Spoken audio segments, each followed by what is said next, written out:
Welcome to today's deep dive, everyone. We're jumping right in today because the source material we have on the table it's incredibly dense. Very dense. Yeah, and highly provocative. It really tackles something that sits at the absolute core of how we experience reality. It does. We're looking at an excerpt from a larger piece. It's titled The Mind's Eye, Navigating the Spectrum of Visual Thought. And specifically, we're going to be dissecting a section called Navigating a Visual World, the hidden variations of human experience. Right, and the mission here today isn't just to give you, the listener, a standard 101 level overview of cognitive differences. Exactly. Because if you're listening to this deep dive, you likely already know that some people visualize things differently than others. You probably know the basic definitions. You've heard the terms before. Right. What we are doing today is looking at the structural, the societal, and frankly, the philosophical arguments this text makes about those differences. And I want to set the premise right at the top. I want you to keep this in the back of your mind for the entire duration of our conversation today. Have you ever seriously considered the friction that occurs when the person sitting across from you, maybe even right now, experiences the fundamental mechanics of their own thoughts in a way that is completely foreign to you? It's a really jarring thought. It is, not just that they have different opinions than you, but that the actual machinery they use to process a concept is entirely different from yours. And that is a crucial premise to hold on to. Because the text we're examining isn't just some dry biological survey. It is a full critique of our most basic assumptions about human consciousness. Yeah. We operate almost entirely on this unspoken consensus that cognitive architecture is standardized. That everyone's brain works like ours. Exactly. We assume that because we share the same physical space, we breathe the same air, we look at the same objects, we must be internalizing and rendering that reality through the exact same internal mechanisms. But we aren't. No, and this source material immediately attacks that assumption. It argues that looking past our physical commonalities to recognize the extreme diversity in our cognitive architecture, it changes everything about how we understand human interaction. It really does. When you accept that reality is not a fixed internal experience, but rather a highly subjective cognitive translation, you're forced to reevaluate how you communicate, how you teach, how you exist in a shared society. Okay, let's unpack this concept of hidden variations, because that's the exact phrase the text uses to describe these profoundly different inner worlds. Hidden variations. Right, and the text draws a very sharp line between physical variations and cognitive ones. When we say hidden, it sounds a bit mysterious, like a superpower or a secret identity or something. Like a comic book trope. Yeah. But the text is using it in a very literal, practical sense. It's literal invisibility. If we connect this to the bigger picture, the entire history of human accommodation and empathy is largely based on what we can observe. What we can physically see. Exactly. If someone is much taller than average or requires a wheelchair or is visually impaired in a physical sense, society can see that variation, and ideally we build accommodations for it. Because the friction is visible. Right. The friction is right there in front of us. The cognitive variations regarding how we represent thought are entirely hidden. There is no external indicator. There's no loading bar hovering over our heads. No loading bar showing whether we're rendering a thought in high-definition video or just pure semantic code. Right. So we default to projecting our own experience onto everyone else, and this creates a massive blind spot. It's a huge assumption. It is. The text argues that this invisibility is the primary reason why the false consensus of a standardized mind has persisted for so long. We simply have no mechanism for seeing into another person's subjective rendering engine. And the test points out that this invisibility isn't just a quirky scientific fact to bring up at a dinner party. It is a source of profound, everyday friction. Real-world friction. Yeah. I mean, think about a standard argument you might have had at work or with a partner. You're trying to explain a concept, and you find yourself getting incredibly frustrated because the other person just isn't getting the picture. Getting the picture, exactly. Look at that phrasing. Right. You assume they're being deliberately obtuse, or maybe they just aren't paying attention to you. But the text forces us to ask, what if the tools they use to construct understanding are fundamentally different from the tools you are handing them? And that's exactly where the empathy breakdown occurs. If I'm handing you blueprints, but your cognitive machinery only processes raw data tables, we are going to experience massive communication failure. Complete breakdown. And neither of us will understand why, because we both assume we're speaking the same underlying cognitive language. We end up just talking past each other. But let me push back on that a little bit, or at least explore the edge of the argument here. Yep. Isn't there a risk of overcomplicating things? I mean, if two people can agree that an apple is red, crisp, and sweet, does it actually matter if one person is seeing a 3D model of the apple in their head and the other is just accessing a semantic database of apple facts? That's a great point. Because the output, the agreement on what the apple is, remains exactly the same. That is a completely fair question, and it's one the text actually anticipates. If the conversation is just about identifying an apple, then no, the hidden variation doesn't cause much friction. The output matches perfectly. Right. But the text argues that human interaction is rarely that simple. What happens when the task isn't just identifying an object, but conceptualizing a complex future strategy? Oh, wow, okay. Or recalling the nuanced emotional weight of a past event? Or trying to learn a completely abstract mathematical concept from scratch? That is where the rendering engine matters. So it's about the complex processing, not just the basic inputs. Exactly. If a teacher relies entirely on visual metaphors to explain a complex system, the student who doesn't possess that visual machinery isn't just taking a different path to the same output, they are actively being hindered by the instruction method itself. Because the method demands a tool they don't have. Yes. The friction happens when society demands a specific type of cognitive processing, assuming everyone has it by default. Which brings us to the spectrum of visual thought that's mentioned in the source title. And this is a vital piece of the puzzle here. The text doesn't present this as a binary. Not at all. It's not just people who see pictures and people who don't. It frames it as a vast sliding scale. Yes, the word spectrum is doing a lot of heavy lifting in this text. It insists that human imagination isn't just a simple switch that's either flipped on or completely broken. Right. Yeah. On one far end of the spectrum, you have hyperphantasia. That's where an individual's mental imagery is so vivid, so detailed, and so persistent that it can sometimes literally rival physical sight. Which is mind-blowing in itself. It is. And then on the opposite end, you have the variation the text focuses heavily on, which is aphantasia. But between those poles lies the vast majority of humanity, existing in infinite shades of visual thought. Infinite shades. Some might visualize only in blurry, fleeting flashes. Some might see only in black and white. Some might have strong visual memory for faces, but zero ability to visualize a landscape. And by defining it as a spectrum, the text does something very deliberate. It destroys the concept of a default mind. Yes. If everyone exists somewhere on a sliding scale, then the scale itself is the norm. There is no singular, standard human experience from which others are merely deviating. Precisely. And this is a profoundly disruptive idea for fields like psychology and education. Because they rely on baselines. Exactly. They have historically relied heavily on the idea of a normative cognitive baseline. If the spectrum is the normal state of affairs, then our societal institutions, which heavily favor the mid to high visual end of that spectrum, are inherently biased. They're built for a specific group. They aren't catering to the default human. They're catering to a specific statistical cluster on a much broader graph. Here's where it gets really interesting regarding how the text handles the far end of that spectrum. Let's look at the specific language the source uses when discussing aphantasia. The language is key here. It is. It defines it very clearly. Being without a mind's eye, a literal absence of voluntary visual imagery.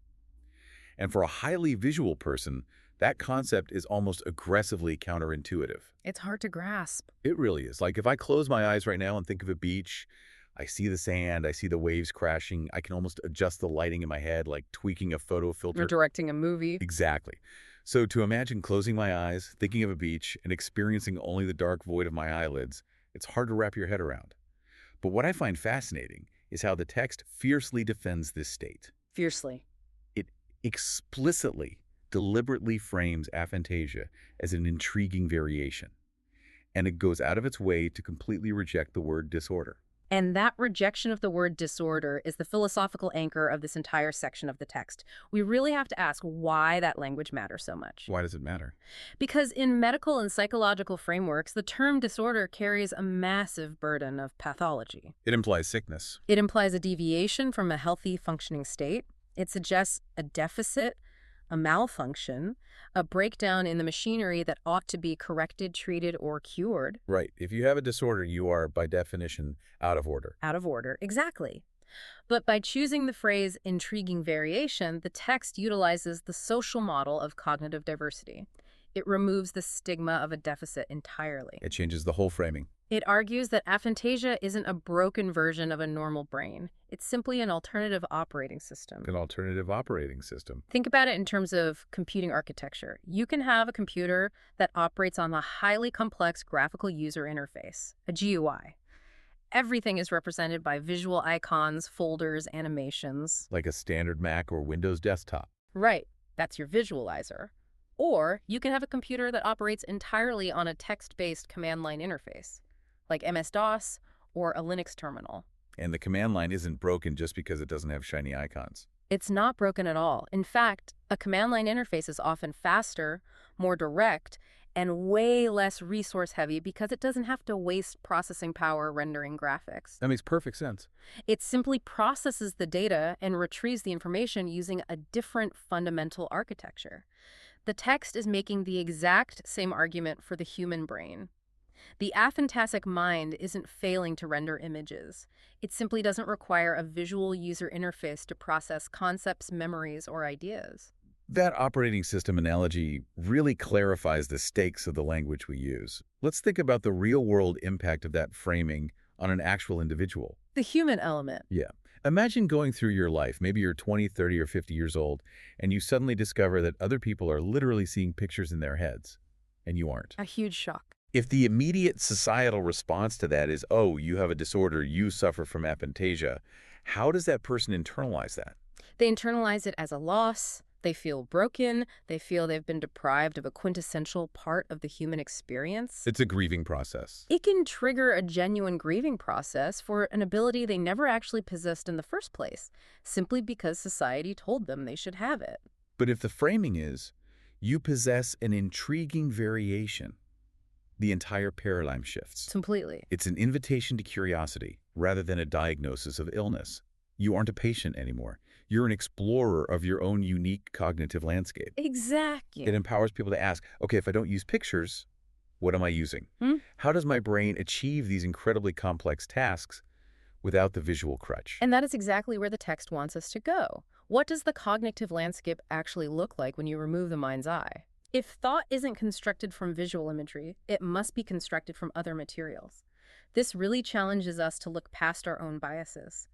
For a highly visual person, imagery feels like the very substance of thought itself. Like there's no thought without the picture. Exactly. But the text highlights that an aphantasic mind relies on incredibly robust alternative networks. Let's dig into those alternatives. Yeah. Because if I try to remember the house I grew up in, I immediately pull up a mental photograph of the front yard. I see the tree, the driveway. If someone without a mind's eye remembers their childhood home, what is actually happening in their brain? The text suggests they're relying on a combination of spatial awareness, conceptual understanding, and semantic networks. Break that down for me. So they might possess a deeply encoded spatial map of the house. They know exactly how many steps it takes to get from the kitchen to the living room. They know the spatial relationship between the sofa and the television without ever needing to visually render the room. They feel the space. They map it. And they possess a factual, semantic inventory of the space. They know the walls were painted blue. They know the carpet was rough. But they know these things as established facts, much like you know that Paris is the capital of France. Right. I don't need a picture for that. You don't need to visualize the Eiffel Tower to know that fact is true. The emphantasic person knows their childhood home in that same factual, immediate way. It's like having access to the source code of the memory without needing the visual output on the monitor. That is a brilliant way to put it. They have the raw data, the emotional resonance, and the spatial logic all coexisting simultaneously. And no rendering delay. Right. And in some ways, as the text hints, this can be an incredibly efficient way to store and retrieve information. It's stripped of the subjective, sometimes distracting, and often inaccurate visual dressing that visualizers rely on. Oh, that's true. Visual memories can be wrong. Visual memories are notoriously unreliable because our brains tend to edit the pictures over time. A purely semantic or spatial memory might, in certain contexts, actually be closer to the raw data of the original experience. So if this variation is just a different, potentially highly efficient operating system, why does it feel so alien to the rest of us? The source text answers this by pointing directly at our culture. It looks at the society around us. It notes a very specific, deeply ingrained societal assumption. The idea that everyone is, and I quote, interpreting the squiggles into mental pictures. What's fascinating here is how the text deconstructs something as seemingly simple as reading a book. Interpreting the squiggles. Interpreting the squiggles is a fantastic phrase. It brutally reduces the romanticized act of reading down to its raw mechanical baseline. Right. When you open a novel, you are literally just staring at arbitrary geometric shapes, squiggles of dark ink on bleached wood pulp. And your brain is performing this miraculous task of translating those geometric shapes into actual meaning. But the text points out that society doesn't just stop at meaning. Society assumes those squiggles must inevitably, universally translate into a mental movie. Exactly. The text is calling out the cultural baseline that equates reading comprehension with visual hallucination. We assume that the ultimate goal of reading the absolute highest form of interacting with text is to generate an internal visual projection. Let's really look at how pervasive this is. Think about how we teach children to read. Yes, we start with phonics, sounding out the squiggles. Sure. But the moment we move to comprehension, the pedagogy shifts almost entirely to visual demands. Teachers tell students to visualize the scene. They do it constantly. They ask, what do you picture when you read this paragraph? We give standardized tests that reward students who can mentally manipulate shapes or envision a narrative unfolding. The whole system favors the visualizer. And we praise authors for their vivid, painting-like descriptions. If you read a book review, 9 times out of 10, a quote-unquote good book is described as one that makes you feel like you're watching a movie. And this raises an important question. What happens to the reader who is fully capable of interpreting the squiggles into complex, nuanced meaning, but simply doesn't generate the movie? They just get the meaning. The text implies that our educational systems might be inadvertently penalizing these students, or at the very least making them feel completely inadequate. Because they can't do the visual homework. Right. An aphantastic child might read a heavily descriptive passage in a fantasy novel, pages dedicated to the exact hue of the sunset and the intricate carving on a sword, and find it incredibly tedious. They're bored to tears. Not because they lack reading comprehension, but because the author is trying to feed data into a visual rendering engine the child doesn't possess. Let me stop and ask you, the listener, to do a quick self-audit right now. Think about how you read a dense piece of fiction. Pay attention to your own process. Yeah. Are you casting actors in your head? Are you building the sets? Are you seeing the action unfold like a film? Or are you just absorbing the raw narrative data? The pure story.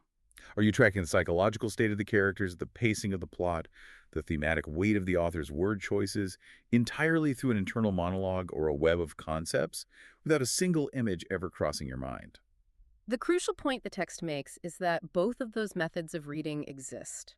Both are highly effective ways of absorbing a story, but only one is culturally validated. Only one gets praised. If an aphantastic person reads a novel, they are engaging in a highly streamlined form of conceptual processing. They're bypassing the visual rendering process entirely and moving straight from text to meaning. Straight to the point. For them, a 10-page description of a banquet hall is just unnecessary code. They just need to know the hall is grand, the characters are tense, the plot is moving forward. Which totally explains why some people absolutely devour purely conceptual science fiction or philosophy, but can't stand high fantasy that spends 3 chapters describing the leaves on a single tree. Yes. It's not just a matter of literary taste, it's a matter of cognitive compatibility. Precisely. And if we extrapolate this from just reading to general communication, we begin to see the immense pressure placed on those who don't fit the visual mold. The text explicitly asks us to consider how people without a mind's eye navigate a society that is entirely structured around these visual assumptions. So what does this all mean for the lived experience of someone with aphantasia? Because navigating a visually biased society isn't just about not enjoying certain books. No, it's everywhere. It's about navigating the everyday architecture of human interaction. The language we use is so saturated with visual metaphors that we don't even register them as metaphors anymore. Our lexicon is built by visualizers, for visualizers. Yeah. We constantly say things like, picture the scenario. Imagine if we did this. Do you see what I'm saying? Let's map this out. In hindsight, A visionary leader. we use visual terminology as the default synonym for understanding. To see is to know. And for someone without a mind's eye, it must be an incredibly strange, almost isolating realization to discover that for the vast majority of the population, those phrases are literal instructions. Literal instructions. It is Yeah. a profound moment of alienation, and it often happens quite late in life. Right. Imagine being 30 years old and realizing that when your yoga instructor says, picture a glowing light in your chest, everyone else in the room is literally projecting an image. While you thought it was just a poetic metaphor for focusing your attention, Just a nice turn of phrase. that realization highlights a quiet, ongoing cognitive tax that aphantasic individuals have been paying their entire lives without even knowing it. I want to spend some real time on that concept of the cognitive tax, or what we might call the hidden labor of translation. Because the text implies that navigating this society requires constant active translation on the part of the non-visualizer. Let's break down what that translation actually looks like in a practical setting. Say, a corporate workplace. Okay, let's do it. Suppose a manager is leading a strategy meeting and says, I want everyone to envision the new user journey. Picture the customer landing on the homepage, see them moving through the funnel, and visualize the friction points. Standard corporate speak. For a visualizer, this is a direct command that utilizes their native operating system. They just build the sequence in their mind's eye. Easy. But the aphantasic employee has to do double, maybe triple the cognitive work right there in the meeting. Exactly. First, they have to receive the visual demand. Yeah. Second, they have to translate that visual demand into a conceptual or systemic framework they can actually use. So they're turning the picture of a customer into a node on a data flow chart or a list of behavioral logic statements. Translating the code. Third, they process the problem using their own semantic or spatial network.